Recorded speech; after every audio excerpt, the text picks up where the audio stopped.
Therapy Thursday is brought to you by Affinity Counseling Services and A Lovely Pause. This is a test. Okay, sorry. Affinity Counseling Services is located in Piggott, Arkansas and Kennett, Missouri. We currently have 4 therapists in our office and are taking new clients. To join our waiting list, you can visit counselingwithaffinity.com, and to find out more, you can call me, Kindred, at 870-324-5122. Thank you. And A Lovely Pause is a local nonprofit created to provide community education and awareness, coping skills, and support to people with PTSD and other trauma-related disorders. This month, subscribers to our newsletter will receive a free emotion meter. Use this free tool to gauge your emotions, identify triggers, and list coping skills that work for you. Sign up at alovelypause.com or visit us on Facebook, Instagram, and YouTube. This is a test. We will be starting shortly with our new topic, teen mental health. And this week's topic is teen mental wellness.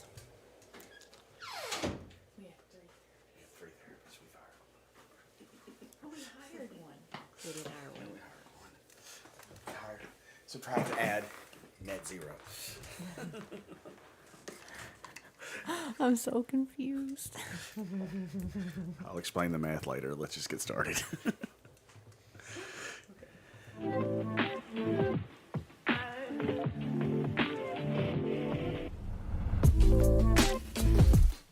Therapy Thursday normalizes discussing mental health topics in a safe, supportive environment because not being normal is normal.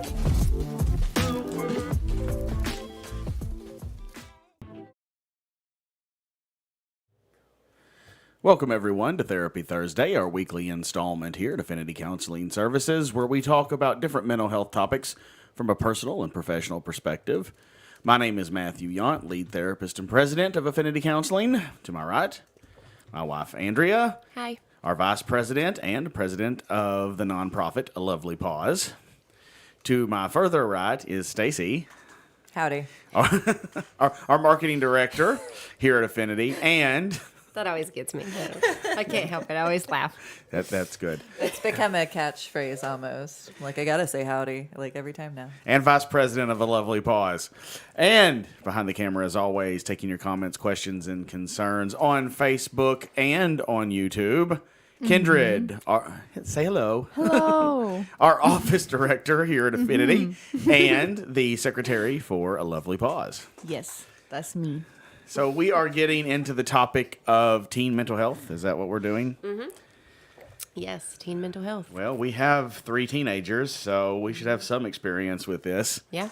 I also have the teenagers. Yeah, Stacy has the teenagers, and Kindred was the teenager not too long ago. I have the teenage sister. Yes, the that's teenage true. sister, Yes, yeah. you raised a teenager as well at I times. guess Kindred can probably remember being a teenager better than we can. Oh, I remember mine well. I remember the not so good parts. I guess that's going to be great for today. I was not a model teenager. Let's not Same. use me as an example. Same. Here comes the personal perspective. Get ready.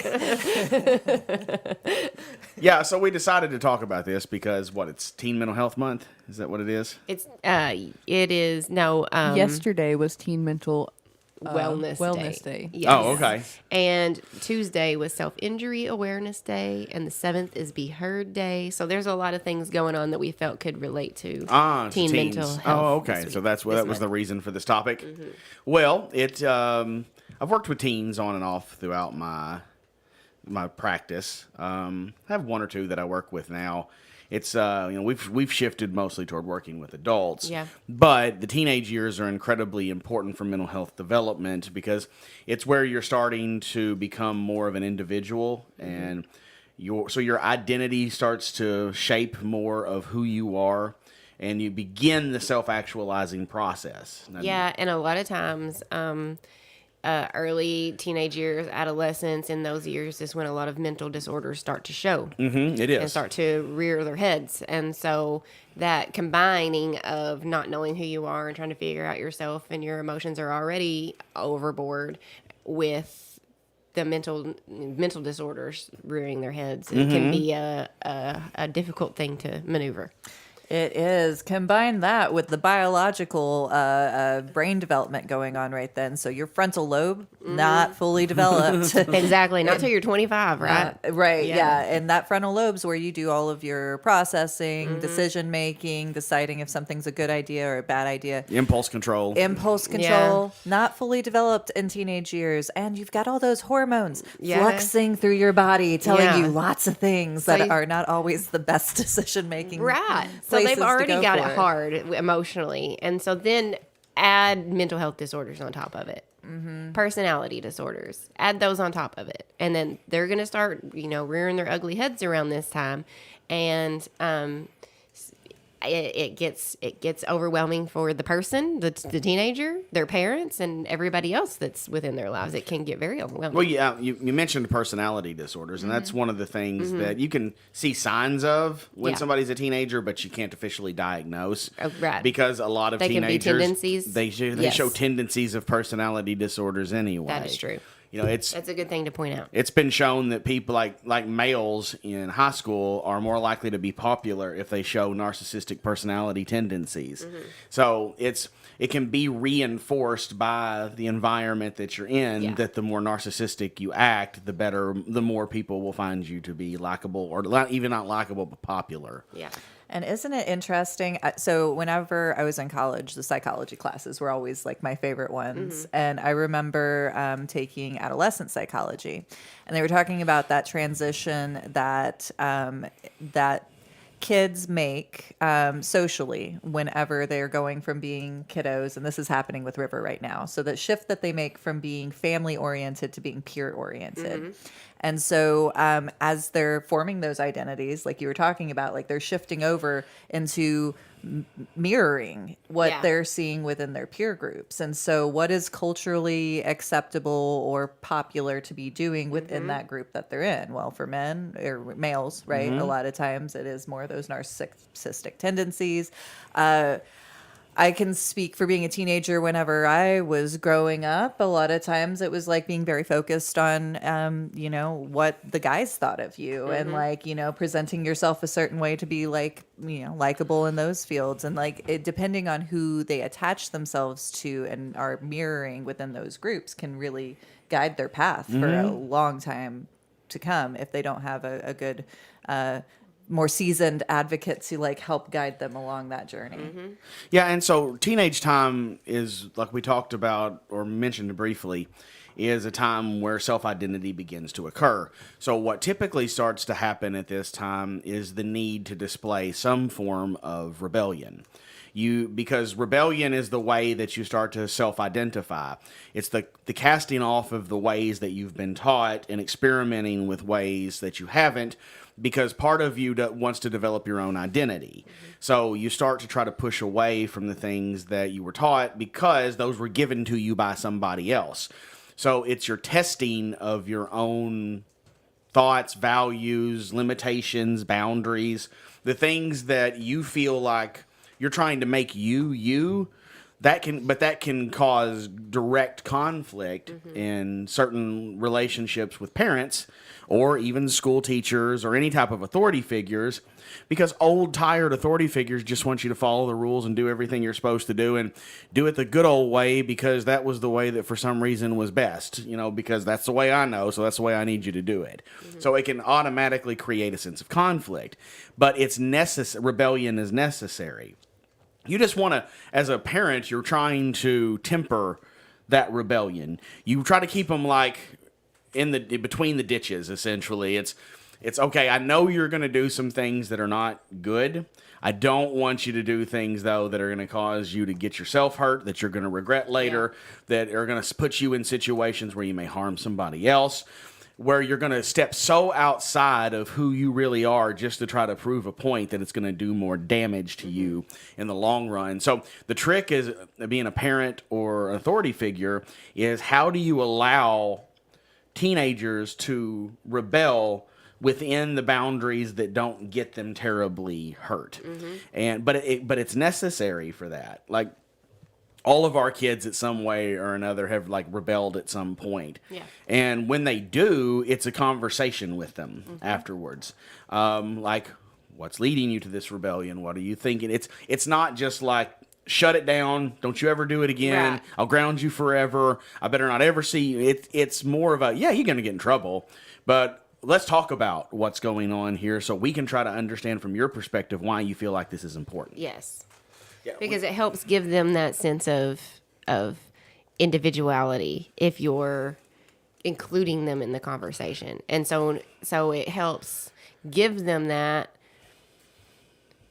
with, like, it's like you're not, they have that rebellion, but then they're also getting to act out that rebellion and they feel safe doing it. Like, you know what I mean? And so they're more likely to have those conversations and then think about that rebellion in a more critical thinking type of way. Actually think about what they're doing instead of just Yes. being like, this is what I want to do. Impulsivity. Yeah. Yeah, because if you don't feel heard by the people Yeah. that are the authorities in your life, like how much, I mean, that for me, that was a lot of reasons why I rebelled as hard Same, as I yeah. did, is because I didn't feel heard within And my then you just stop talking. unit. Yeah, and then you stop talking and you just are doing your stuff under your own. Yeah. Your own intuitions and judgment, which is not the best, as we said, at teenage years, Right. and it led down an unguarded road for me because I didn't feel heard, so I quit talking and Yeah, communicating. it was very dangerous, you know, I mean, I didn't stay in that for very long, but while I was there, like, it was very dangerous. Yes, it's what's funny is the way rebellion works is they have to have something to push against in order to rebel. So if you're not offering a lot of resistance, they don't have a lot to rebel against. Now, obviously, you're not going to let them, like, you're not going to agree to allow them to do anything that's going to hurt them. And but even in those moments where if they did something like that, you would like set boundaries, but also talk to them in a way of helping them try to figure out what led you to this decision. What are you trying to prove by doing this? Yes, because like I said, then that leads them to be able to do that on their own as they get going on that, and then they can have those more critical conversations without the parent sitting there being the critical voice in their head. They can think that as they grow, they learn how to do that on their own, and they have that critical thinking that they need to be able to be like, okay, is this really worth it, instead of being so impulsive. Yeah. So, like, you know, our kids, some of them when they were young, like I'm thinking of Carter specifically, was like, you know, wanted to fix her hair crazy ways and wanted to Yeah. go see crazy concerts and all Yeah, of that. And- have really, be very statement oriented. yeah, and so,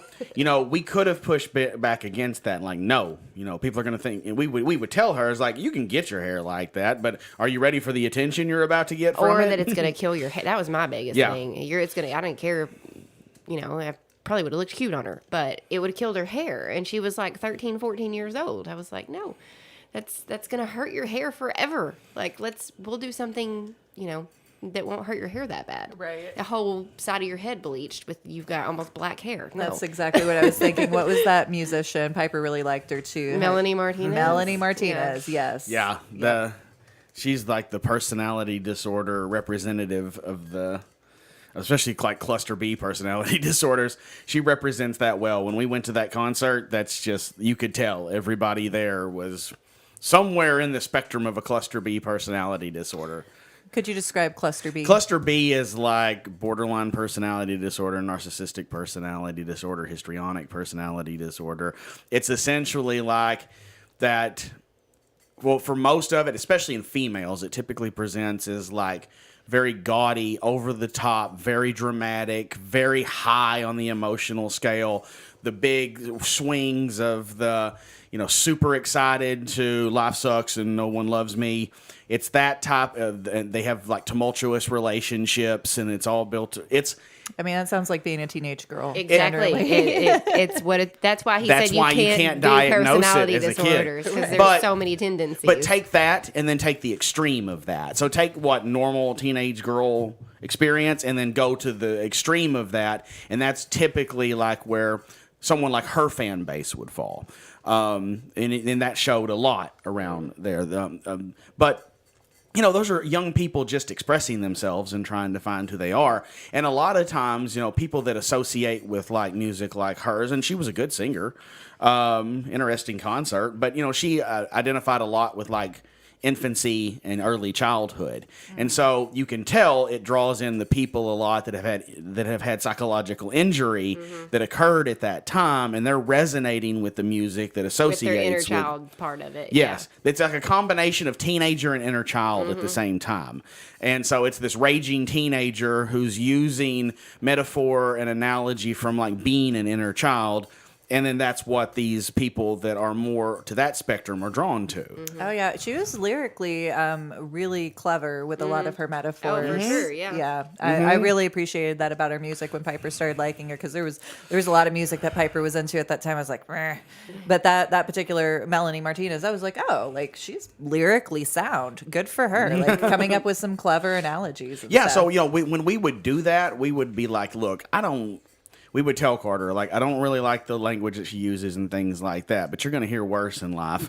And if I try to stop you, you're just going to go not only listen to this stuff, It's you're going going to become something that she tries to identify as. Yeah, and we just kind of learned, let's just let her get it out of her system and be there with her to help explain to her like some of the things that she's seeing, why this is happening. Of course, there's limits to that methodology, but there was nothing there that was physically or even mentally hurting her. Right. And so now she still loves Melanie Martinez, but she doesn't so much want to she's not so obsessed. She with doesn't it, want to be right? personification She's of not that. trying to Yeah. personify her. She just likes her, right? Indeed. Yeah. And that's the importance, I think, as a parent. There's soft line boundaries and there's hard line boundaries. And it's like Piper, she wanted pink hair early on, and I was like, it's hair. Go River. He wants Yeah. a mohawk. Well, actually now it's a mullet. And I hate it. I hate the mullet so much. But I mean, it's hair, and that's how he wants to identify. Sure. And even though it's not my personal preference, and I feel like it makes him look trailer park. No offense. No offense if you enjoy the trailer park. Yeah, no offense. I mean that kindly, sort of. But like, there's things that's soft boundaries. It's like those are my personal preferences, or like maybe they'll get looked at a little bit differently when they go in different sections of culture than Yeah. where they're at. Like River going to an urban setting with that haircut's going to be a lot different than Piggott. Yeah, it is. And Piper and Piggott with her bright pink hair is a lot different in Piggott than it is in an urban setting. Sure. So, but whatever. Hard boundaries are going to be like, like drug use and like doing you're not going to things go get that are- drunk, and you're certainly not going to go places where people are doing things Yeah. that are heavily against the law. Exactly. There's certain crowds I know you're not going to hang out with. Exactly. And that's just so we have those hard boundaries, and we keep those hard boundaries so that okay, they know we care enough to set limitations, but we also care enough to allow for personal expression. And, I think, we look at a lot of times, like, especially from like a religious perspective, we want to keep our kids in line with every like religious rule, because it's like, hey, if you raise them this way, then that's how they're going to be. And sometimes that works out and sometimes it doesn't. But we're also afraid of the judgment that other religious people will put on us if we don't keep our kids within this certain, like they don't, do you look like the religion that you're a part of? Because if you don't, other people might judge you. Right. So like the way we work with that is like, look, we want you to follow the tenets of the religion that we follow, but we want you to follow it because you want to follow it. Because you believe you feel convicted, and that's how you believe, and not just because we're telling you to. Because that's not a real relationship with anything. Right. That's not a real belief. That's just I'm doing it because I have to, and Yes. that's not going to keep them around. No, and that doesn't make it heartfelt, because I Yeah. know for me, I had to drift away in order to come back. Yeah. I think you have to drift away from your values in order to find test 'em. why you really need them. Yeah. Right. Why they are really important. Now, can bad things happen to you? Yes. It's like the saying, like, you don't really know what you got until it's gone. There you go. When you don't got your values, you were like, oh, dang, I really needed those. That is absolutely correct. And it is a very important way of looking at things, is you have to allow people the ability to test the things that they have been taught, to find the importance in those things. And you hope along the way that they don't get hurt or that they don't get pulled in a bad direction. But that's what the open communication is there for. Right. So that whenever they do have these questions, they can come to you to ask them, and you can help them figure it out, and guide them along the way. Yes. It's a weird push-pull relationship in working with teenagers. The other thing that you have to be aware of in working with teenagers is that not only are they impulsive, but they're very easily influenced, and they can get caught up quickly in things that other people are doing or their emotions. So it's incredibly important to know the people in their friend group, have those people over often, make friends with the people in their friend group. We try to do that with the kids' friends, is that we like to be friendly to them and talk to them and let them come talk to us if they want to. Because we want to know what's going on with them, not only because we care about them, but they also influence our kid. And there are times where it's like, we've had to tell some of our kids, okay, your friend is in a bad spot, is not the best influence at the moment. You can be a friend to them, but there are going to be limitations with what you're allowed to do with them right now because of the choices they're making. Yes. But then when we bring them into the household, we can also talk to their friend about the choices they're making, and they're happy that we talk to them. Yes. Well, we've done that Several quite a bit. times. Yeah. And that extends into knowing, getting to know their parents and stuff. Oh, too. yes, The parents of friends. And if that's a house that is good for them to go and stay over at frequently, or if that's a house where there's minimal supervision and they get to do kind of whatever they want when they're over there. And because, I was staying over at so-and-so's house a lot, and and we were doing whatever we wanted to because nobody cared enough in that household. And so you got that too. Yes, absolutely. So you got to know the environments they're going into. And it's also good that if you have a good relationship with their friends, you can kind of say, hey, we love having you around. I've heard some of the things you're doing. I'm not judging you, but you're not going to do that with our daughter. That's not happening. So if those things are going on in your house, our kid won't be there. We don't want you doing those things, but I understand this is your life. You get to make that decision, but you're not going to do that with our kid. So we've had to set those boundaries before. And then usually that helps the other party come talk to us. You want to maintain good connection with the people that are influential in your kid's life because they do exist and they have great influence.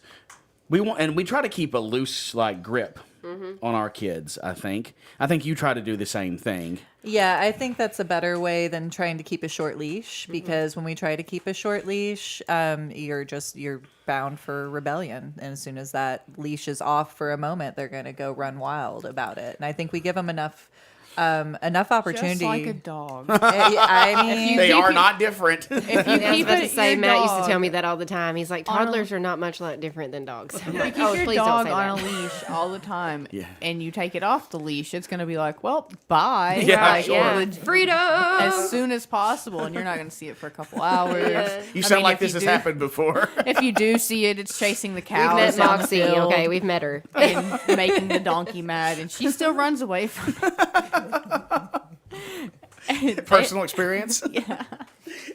So, but it is correct. You don't want to keep a short leash all the time. And what we try to impart to our teens is our kids in general, is the length of your leash is determined by the amount of trust we have for you. And the amount of trust we have for you is not necessarily determined by if you rebel. It's what happens afterwards. If you lie to us, especially the times that they've lied to us or lied to our face about what we knew already happened, then it's gotten worse for them. Yeah. No, but it's not you're grounded for months and you're never going to see the light of day again. Okay, we're going to set boundaries on this. You're going to have a lot of things that you're going to have to do You're going to have earn to trust. Exactly. You're going to have to earn your trust back. Yes, and so but it's important to teach teens especially that redemption is possible. Yeah. You don't want someone feeling like that they can't be redeemed in some way. If they feel that way, then that just drives them to run a completely other direction from you. It's like, well, you already think I'm a bad person. Nothing I can do to change I'm it. already evil. There's nothing I can do about it. So I'm just going to go and be evil. 100%.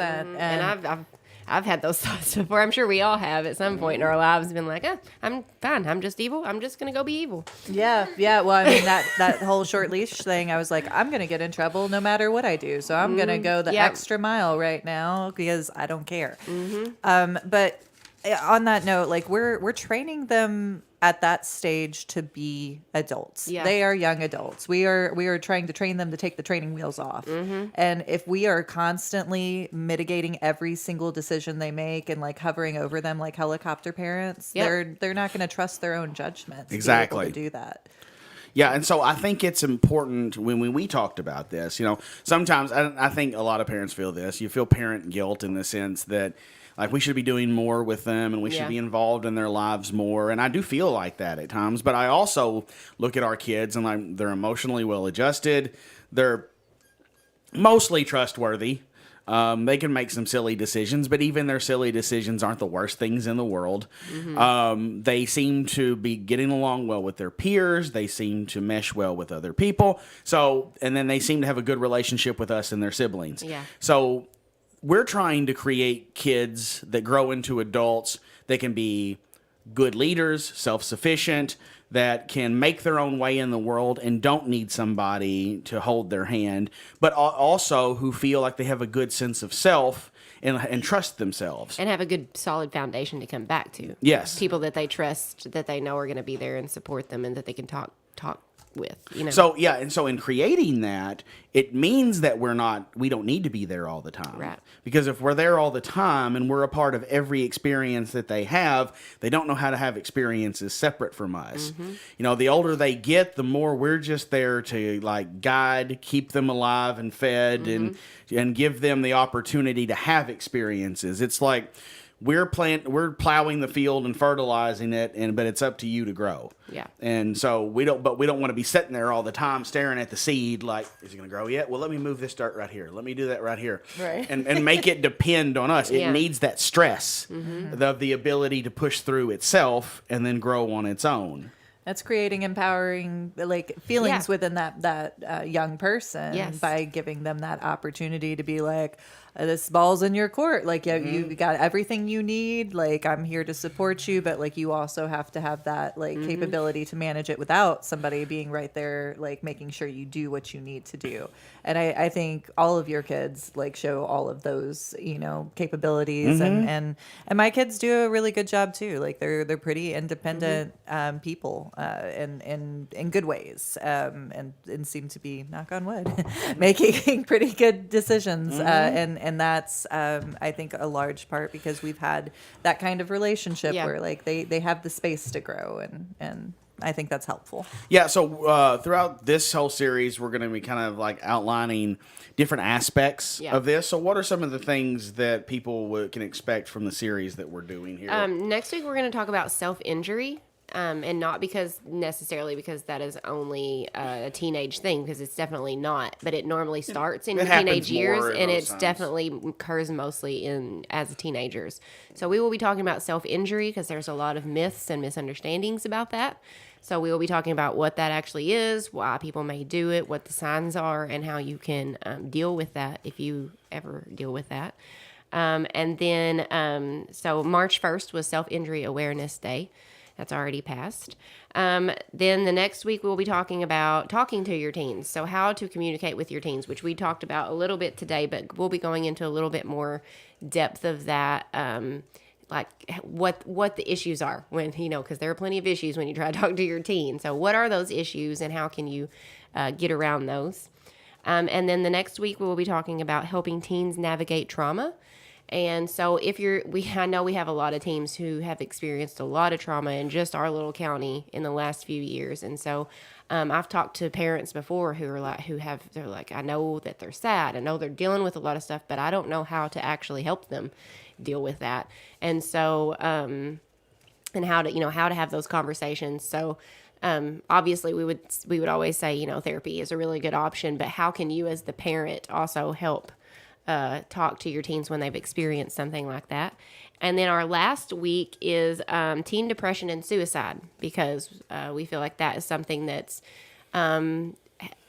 has become a big issue in our country, in our state, in our area, in our town.